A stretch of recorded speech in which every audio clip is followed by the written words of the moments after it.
Cette vidéo est sponsorisée par DistroKid. Pour obtenir 7% de réduction sur votre abonnement la première année, rendez-vous sur le lien en description. La semaine dernière, le vendredi 12 janvier 2024, Lil Nas X a sorti un nouveau clip appelé G-Christ. Pour ceux qui ne seraient pas familiers avec Lil Nas X, c'est un artiste qui a explosé sur TikTok en 2019-2020 avec un single du nom de All Time Road. Aujourd'hui, il est écouté par 28 millions d'auditeurs uniquement sur Spotify, ce qui en fait le 182e artiste le plus écouté de la plateforme. Après une année 2023 sans aucune sortie, Lil Nas X a voulu marquer son grand retour dans la musique avec un clip, donc G-Christ, reprenant l'esthétique biblique dans lequel le chanteur incarne lui-même Jésus-Christ, montrant également des représentations du paradis, de l'enfer et même un match de basket entre ce qui semble être le diable et un ange. Évidemment, vous vous en doutez, ce clip n'est pas passé inaperçu et la vidéo a déchaîné les critiques négatives dès sa sortie en France et surtout en Amérique. Mais ce n'est pas de cette polémique dont on va parler dans cette vidéo, mais plutôt du sujet de fond qu'elle remet en lumière une énième fois, le lien entre l'univers du diable et celui de la musique. Parce que Lil Nas X n'est pas le premier à faire polémique à cause de l'utilisation de cette imagerie. Que ce soit Ozzy Osbourne, accusé de satanisme, Judas Priest qui se retrouve devant la justice pour avoir soi-disant caché des messages subliminaux dans ses morceaux et avoir incité un adolescent au suicide, ou bien encore la prestation de Sam Smith aux Grammy Awards, ou les récentes polémiques autour de Doja Cat et de ses visuels riches en références au diable, la musique a toujours été liée de très près avec l'univers de Satan. Et vous allez voir que le problème est bien plus profond et bien plus sociétal que ce qu'on ne pourrait penser. Mais alors, quelles sont les origines de cette relation entre le diable et la musique ? Comment ça impacte les artistes et comment ça impacte la société tout entière ? C'est ce qu'on va découvrir ensemble. Je vous propose de plonger dans l'obscure relation entre le diable et la musique. Mais juste avant ça, peut-être que vous qui êtes en train de regarder cette vidéo, vous êtes artiste et si c'est le cas, j'ai un outil pour vous faciliter la vie sans que vous ayez à vendre votre âme au diable. Cet outil, c'est DistroKid. Très simplement, DistroKid vous permet de poster votre musique sur toutes les plateformes de streaming, mais quand je dis très simplement, c'est vraiment très simplement. Vous pouvez publier autant de morceaux que vous le souhaitez directement depuis leur application mobile, disponible sur iPhone et sur Android, et à partir de là, vous pourrez suivre vos différentes sorties, vos statistiques, l'argent que vous gagnez avec votre musique, et comme le diable se cache dans les détails, heureusement que j'ai pas ouvert une chaîne YouTube d'humour. DistroKid ne prend aucune commission sur ce que vous gagnez. Zéro. Vous gardez tout. Tout ça, c'est disponible à partir de seulement 20,99€ par an. Et en plus de ça, DistroKid vous offre 7% de réduction sur votre abonnement la première année. Alors, si vous voulez en profiter, rendez-vous sur mon lien en description.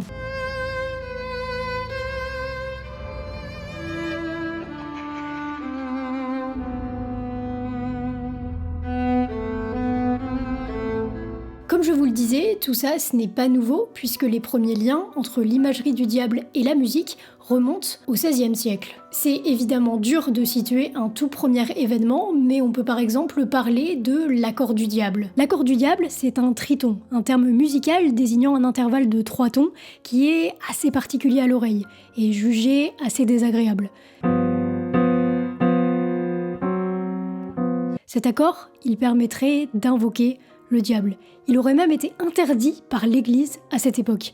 Alors, l'interdiction, elle circule beaucoup dans les articles qui parlent du sujet aujourd'hui, mais en vérité, on n'a aucune trace historique du bannissement de cet accord par l'Église. Il est beaucoup plus probable qu'en réalité, les compositeurs de musique évitent tout simplement d'utiliser l'accord du diable, soit pour des raisons purement musicales, soit pour des raisons, en effet, religieuses.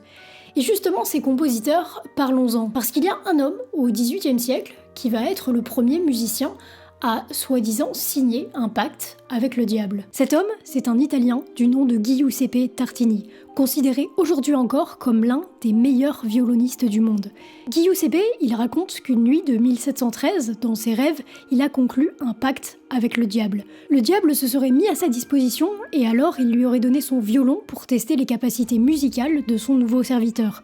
Le diable s'est mis alors à jouer une sonate absolument incroyable que Tartini n'aurait jamais pu composer tout seul. Tartini s'est alors réveillé et a bondi sur son violon pour retranscrire ne serait-ce qu'un petit peu de ce qu'il a entendu dans son rêve. Mais en vain. À la place, il a composé la sonate des Trilles du Diable.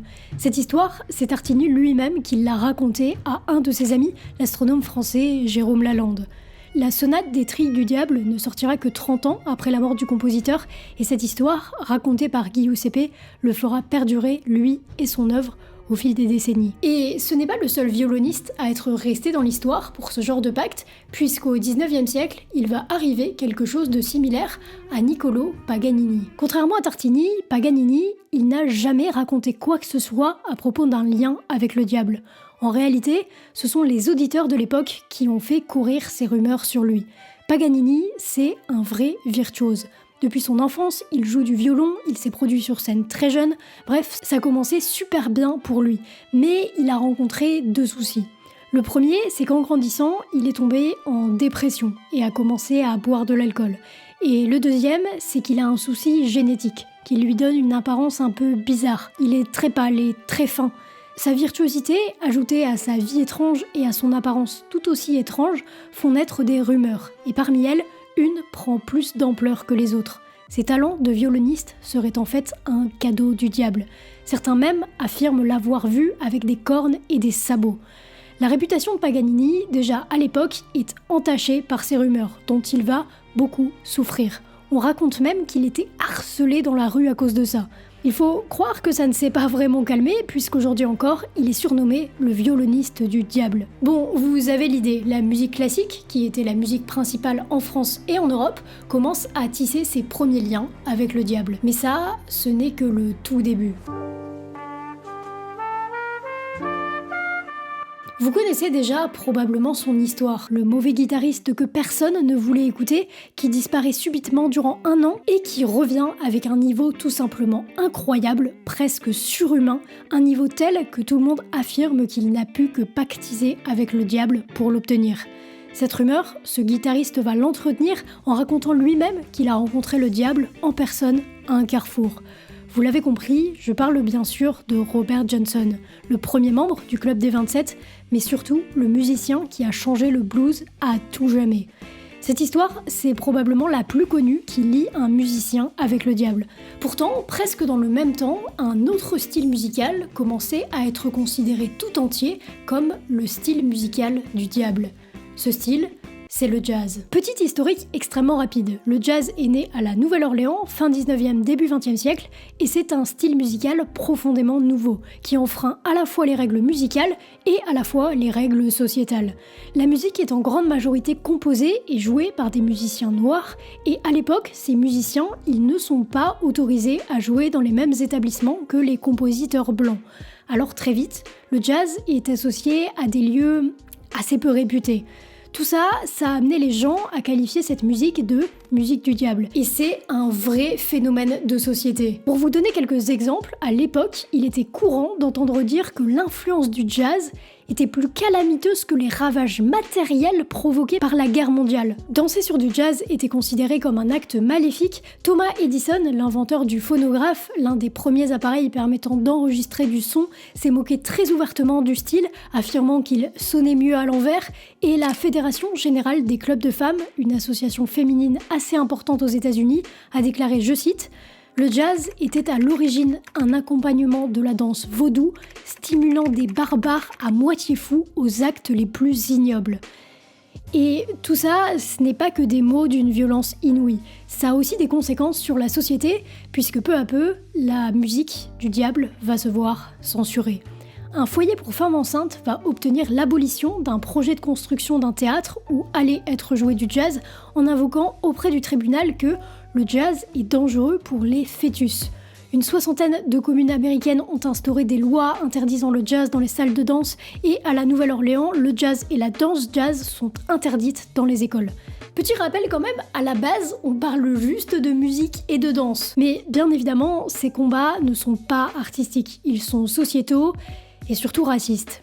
Quoi de mieux dans une société encore profondément à la fois religieuse et raciste que de qualifier de musique du diable la musique produite par les musiciens noirs afin d'en éloigner les plus jeunes et même de l'interdire complètement. Si vous voulez aller plus loin sur le sujet, je vous conseille de jeter un œil au documentaire Jazz The Devil's Music, disponible gratuitement sur YouTube. Nous, de notre côté, on va avancer un peu dans l'histoire. Parce qu'heureusement, le jazz ne va pas mourir, bien au contraire, il va peu à peu devenir un art extrêmement respecté dans le monde entier. Mais bon, là, d'accord, on a qualifié une musique de musique du diable sur fond de racisme, ça a eu des conséquences palpables dans la société, mais l'être humain, il apprend de ses erreurs, on va pas recondamner un style musical de la même manière. Si ? Bah si. The devil's address was 6114 California Street. Ok, en 1966, un homme du nom de Anton LaVey fonde cette maison appelée la Black House, ou encore l'église de Satan. À l'intérieur vont avoir lieu des rituels et des rassemblements tournant autour du diable qui vont un peu ébranler l'Amérique. Avant ça, il faut comprendre que le sujet de Satan était extrêmement tabou dans le pays. On n'en parlait pas, ou peu. Et là, soudainement, non seulement le courant se met à exister dans la tête des gens, mais en plus, il commence à connaître un certain succès. L'image du diable va inspirer de nombreux artistes, qui ne vont pas seulement se contenter de raconter des histoires autour de leur lien avec le diable, comme avait pu le faire Tartini par exemple, mais ils vont plutôt commencer à utiliser l'imagerie de Satan dans leurs morceaux. En 68, les Rolling Stones sortent Sympathy for the Devil. La même année, Elvis Presley sort You're the Devil in Disguise. En 69, la formation d'Ozzy Osbourne voit le jour sous son nom définitif, Black Sabbath. Et si eux ont simplement été inspirés par le film de Boris Karloff du même nom, beaucoup y verront une référence aux réunions de sorcellerie qu'on nomme aussi Black Sabbath. Led Zeppelin sort Stairway to Heaven en 71 et je pourrais continuer ainsi pendant longtemps. Mais arrêtons-nous là. Là, en fait, on vient de passer un cap. Il y a eu les rumeurs sur quelques musiciens isolés dans la musique classique. Il y a le qualificatif musique du diable, utilisé pour désigner le jazz de manière péjorative sur fond de racisme. Et il y a les quelques légendes autour du blues où les artistes, dont le principal musicien Robert Johnson, commençaient à répandre des rumeurs sur eux-mêmes et parfois même à faire des références directes au diable dans leurs chansons. Mais maintenant, on est au stade au-dessus. Les musiciens sont beaucoup plus nombreux à faire des références au monde de l'enfer et surtout, ils utilisent l'esthétique du diable sur les pochettes d'albums et dans les clips. Et s'ils le font, c'est aussi évidemment parce que ça plaît au public. En tout cas, à une certaine partie du public.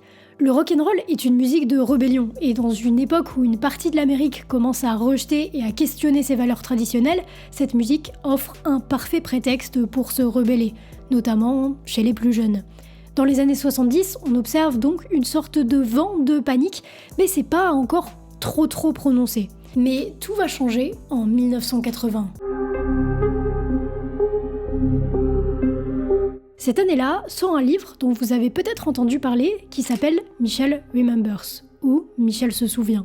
Ce livre raconte les souvenirs refoulés de Michelle dont elle se serait souvenue grâce à une thérapie. Michelle aurait vécu un rituel satanique atroce, mais la Sainte Trinité l'en aurait sauvée puis aurait effacé ses souvenirs et ses cicatrices. Alors, aujourd'hui, ça a été débunk, c'est juste vu comme un roman de fiction, sauf qu'à l'époque, ce livre, c'est une vérité pour les gens, mais pas seulement pour les lecteurs. Ça va devenir une référence pour les tribunaux, les forces de l'ordre et les professionnels de la santé, notamment de la santé mentale. Et alors là, c'est le point de départ de ce qu'on va appeler la panique satanique.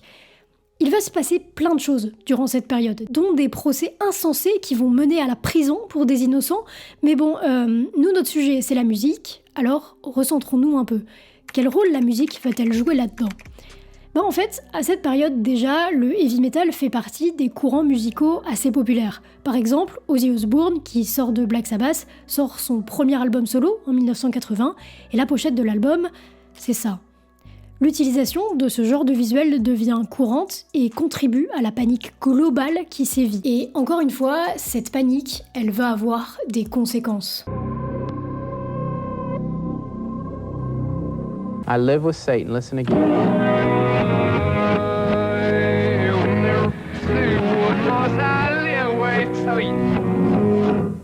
Okay. I live with Satan. How many in the audience heard that? All right. Ça, c'est une émission télévisée dans laquelle un télé-évangéliste chrétien joue à l'envers la musique de Led Zeppelin, Stairway to Heaven. Pourquoi fait-il ça ? Eh bien parce que dans la panique satanique qui sévit, les rumeurs de backmasking prennent énormément d'ampleur. Le backmasking, c'est une technique qui consiste à enregistrer des sons à l'envers sur une piste. En gros, ça consiste à cacher des messages que l'auditeur ne peut découvrir consciemment que s'il joue le morceau à l'envers. Mais dans les années 80, tout le monde se met à penser que ces messages cachés sont partout et sont là pour pervertir la jeunesse et transformer les adolescents en adorateurs de Satan. Donc tout le monde se met à chercher des messages cachés et ça donne ce genre d'émission. Mais ça va pas s'arrêter à des programmes de télé, puisque ça va carrément emmener certains artistes devant la justice. En 90, le groupe Judas Priest, un célèbre groupe d'heavy metal, se retrouve accusé d'avoir caché des messages subliminaux dans leur reprise du morceau Better By You, Better Than Me. Ces messages subliminaux auraient conduit au de 2 jeunes hommes dans le Nevada. L'affaire sera classée sans suite.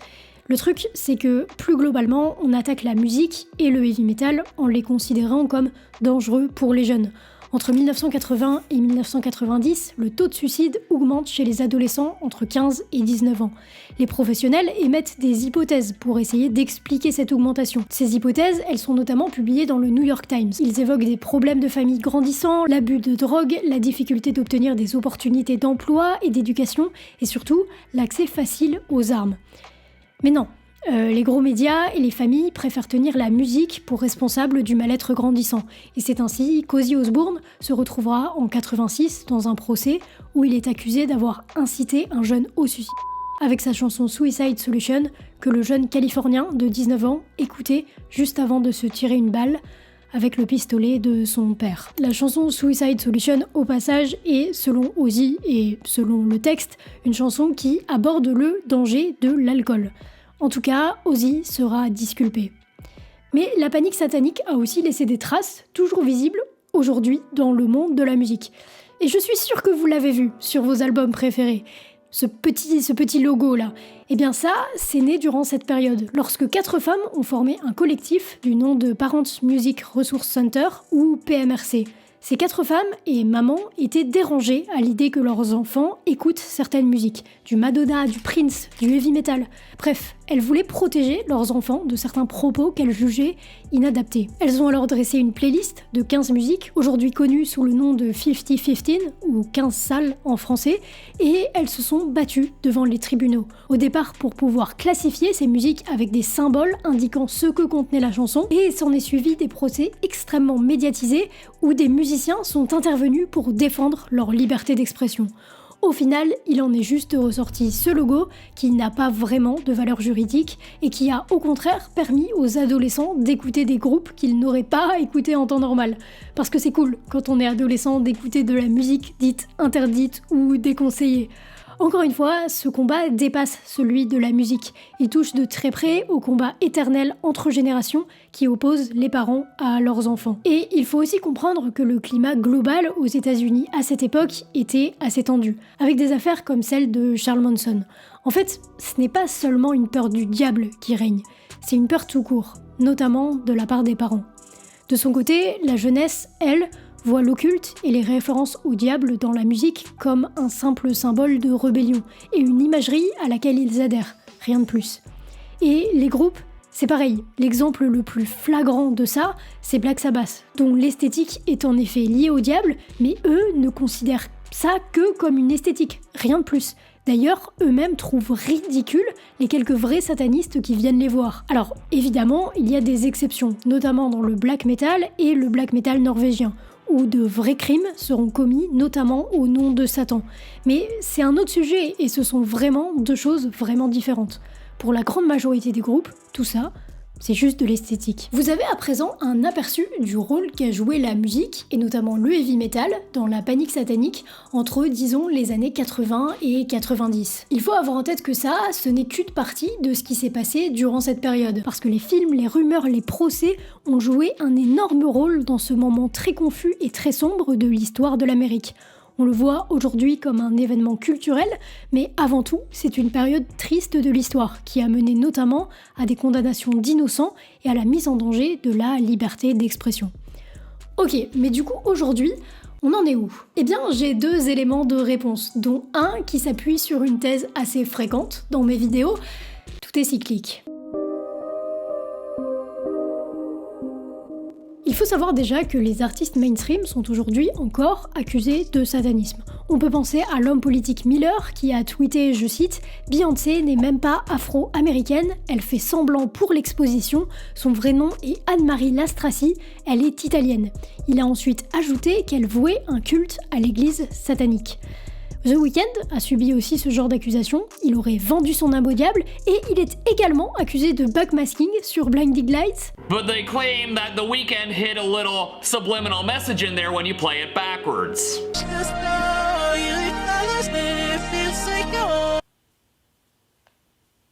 Bref, les accusations continuent, mais on ne peut plus vraiment parler de panique satanique. Ce sont des accusations assez isolées, qui sont en fait presque rentrées dans la pop culture, et qui provoquent de petites controverses, mais surtout elles ne mènent jamais à un vrai scandale ou à une forme de censure quelconque. Et j'avoue qu'au début de l'écriture de la vidéo, j'avais ces éléments en tête et je comptais m'arrêter là. Sauf qu'au fil de mes recherches, je suis tombée sur un article du Billboard qui m'a interpellée. L'article s'appelle « La panique satanique est de retour, comment une crise morale révolue est revenue avec les artistes queer dans sa ligne de mire ». Cet article, il explique qu'en gros, notre société connaît actuellement des relents de panique satanique, notamment à travers la popularité d'affaires comme le Pizzagate ou QAnon, des affaires complotistes dont certaines sont liées au diable et à des rumeurs de rituels sataniques. Un sondage mené par la London School of Economics met en lumière certaines statistiques. Je cite, 25% des Américains interrogés pensent que les abus de rituels sataniques sont répandus à travers l'Amérique.